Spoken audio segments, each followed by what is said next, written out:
रात के 12 बजे जब पूरा गांव सो जाता है, तब शुरू होती है एक अजीब आवाज। नंगे पैरों की आवाज जो शमशान घाट से गांव तक आती है। हर रात बिल्कुल वक्त पर। कोई देखता नहीं, सिर्फ सुनता है। और जो सुनता है वो जानता है कि ये कोई इंसान के पैर नहीं है। मैं आपको ले चलूंगा उस गांव में जहां मौत और जिंदगी के बीच की लकीर धुंधली हो जाती है। जहां एक आदमी की जिज्ञासा उसे उस सच्चाई तक ले जाती है जिसे जानना शायद उसके लिए सबसे बड़ी गलती साबित होती है। गांव का नाम था कालीपुर। छोटा सा गांव जहां सिर्फ 30-40 घर थे। गांव के एक तरफ था शमशान घाट, जहां सदियों से लोग अपने मृतकों को जलाते आए थे। पुराने लोग कहते थे कि यह जगह पवित्र है, लेकिन कुछ महीनों से यहां कुछ अलग हो रहा था। रमेश, गांव का एक किसान, पहला था जिसने इन आवाजों को सुना था। वो रात में अपने खेत से लौट रहा था जब उसे ये अजीब सी आवाज सुनाई दी।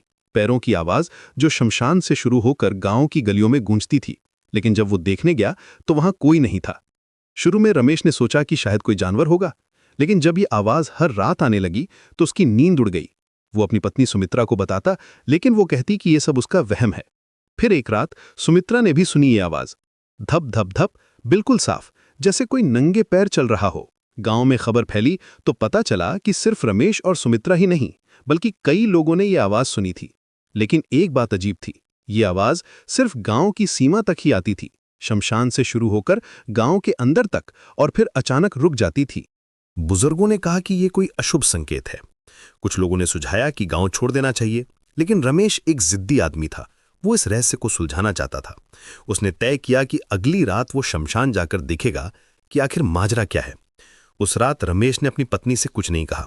12 बजे से पहले ही वो शमशान पहुंच गया और एक पेड़ के पीछे छुप गया। चांदनी रात थी, इसलिए थोड़ा उजाला था। शमशान में कुछ राख के ढेर दिख रहे थे जहां दिन में चिताएं जली थीं। 12 बजे की घंटी बजी तो रमेश का दिल तेजी से धड़कने लगा।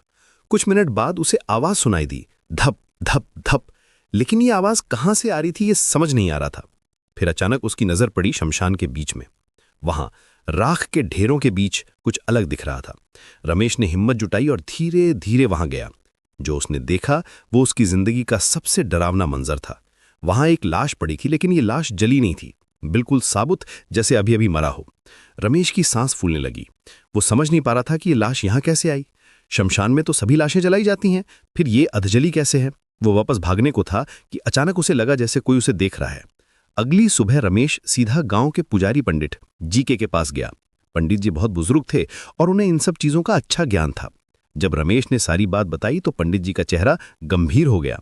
पंडित जी ने कहा, रमेश, तुमने जो देखा है वो बहुत खतरनाक है। जब कोई व्यक्ति मरने के बाद पूरी तरह से नहीं जलता तो उसकी आत्मा को शांति नहीं मिलती। वो इस दुनिया में भटकती रहती है, मोक्ष की तलाश में। लेकिन पंडित जी, ये पैरों की आवाज क्यों आती है हर रात? रमेश ने पूछा। ये उसी आत्मा के पैर हैं रमेश। वो हर रात अपनी लाश के पास आती है, उम्मीद में कि कोई उसे पूरी तरह जला देगा। लेकिन जब तक ऐसा नहीं होता वो भटकती रहेगी। और अब जब तुमने उसे देख लिया है तो वो तुम्हें भी जानती है। रमेश के रोंगटे खड़े हो गए। मतलब अब क्या होगा? पंडित जी ने गहरी सांस ली। अब वो तुम्हारे पीछे आएगी। तुमने उसकी शांति में बाधा डाली है। सिर्फ एक ही रास्ता है, उस लाश को पूरी तरह जलाना होगा, सही विधि से। उस रात रमेश घर में बैठा था, लेकिन उसका मन बेचैन था। पंडित जी की बातें उसके दिमाग में गूंज रही थीं। 12 बजे की घंटी बजी तो वो और भी परेशान हो गया। आज पैरों की आवाज नहीं आई थी। रमेश को लगा कि शायद सब कुछ ठीक हो गया है। वो अपने बिस्तर पर लेटने को था कि अचानक उसे आवाज सुनाई दी, धप धप धप। लेकिन ये आवाज शमशान से नहीं आ रही थी, ये आवाज उसके घर के अंदर से आ रही थी। रमेश का खून सूख गया। वो धीरे से मुड़ा तो देखा कि आवाज उसके बिल्कुल पीछे से आ रही है, धप धप धप, बिल्कुल पास, इतना पास कि लगता था जैसे कोई उसके कंधे के पीछे खड़ा है। फिर अचानक एक आवाज आई, बिल्कुल उसके कान के पास, एक फुसफुसाहट जो इतनी डरावनी थी कि रमेश की आत्मा कांप गई। तुमने मुझे देखा है, अब तुम मेरे साथ चलोगे। रमेश चीखना चाहता था, लेकिन उसकी आवाज ही नहीं निकल रही थी।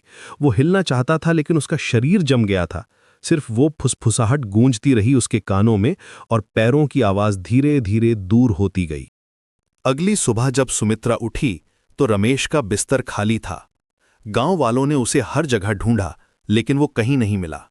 शमशान में जाकर देखा तो वहां 2 लाशें पड़ी थीं, दोनों अधजली, दोनों का चेहरा एक जैसा डरावना। और आज भी कालीपुर गांव में हर रात 12 बजे पैरों की आवाज आती है, लेकिन अब ये आवाज 2 जोड़ी पैरों की है, 2 आत्माएं जो अपनी मुक्ति का इंतजार कर रही हैं। गांव वाले कहते हैं कि अगर कोई उन आवाजों को सुनकर शमशान जाए तो वो भी उन्हीं के साथ हो जाता है। कुछ रातें ऐसी होती हैं जब सिर्फ आवाजें ही नहीं आती बल्कि फुसफुसाहट भी सुनाई देती है। आओ हमारे साथ चलो, हमें मुक्ति दिलाओ। और जो भी इस फुसफुसाहट को सुनता है वो जानता है कि अब उसकी बारी है।